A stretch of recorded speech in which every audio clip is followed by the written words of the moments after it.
Et alors, que se passe-t-il ce fameux 26 juillet 53 avec l'assaut contre la caserne Moncada? Comment se déroulent les événements?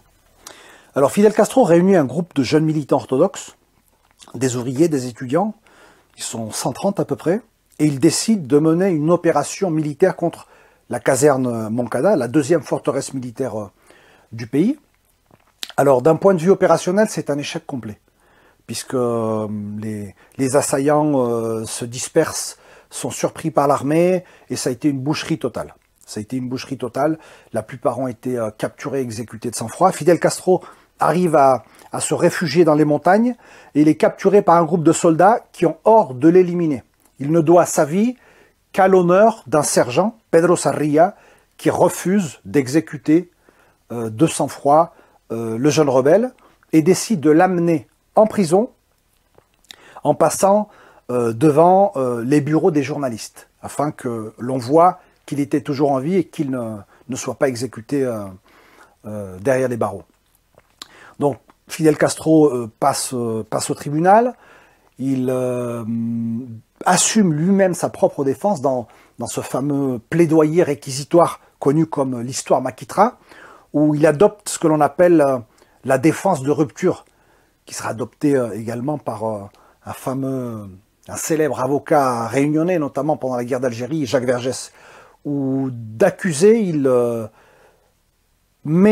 place sur le banc des coupables le régime de Batista, en pointant du doigt que c'était le régime de Batista qui avait rompu l'ordre constitutionnel, qui avait trahi la volonté des Cubains, qui avait réprimé le peuple et qui s'imposait par la force armée.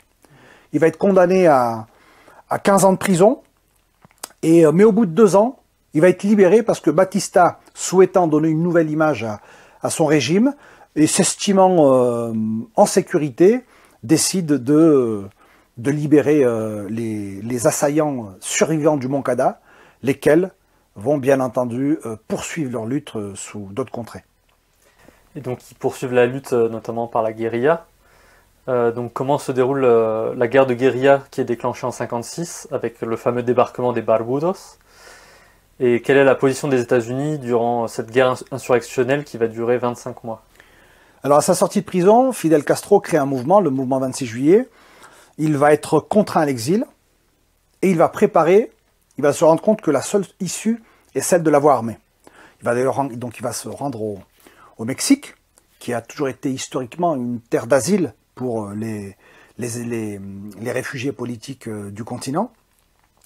Il va préparer son groupe de 81 révolutionnaires, dont fera partie le Che, puisque Fidel et le Che se rencontrent au Mexique, dans la fameuse demeure de María Antonia, qui était un peu la mère des exilés cubains.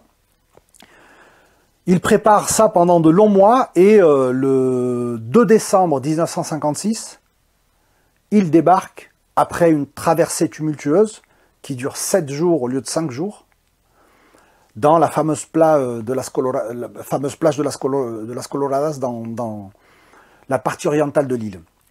Pareil, le débarquement est un échec. Ils sont surpris par l'aviation de Batista, ils sont dispersés, mais ils arrivent à se retrouver et à lancer le mouvement insurrectionnel.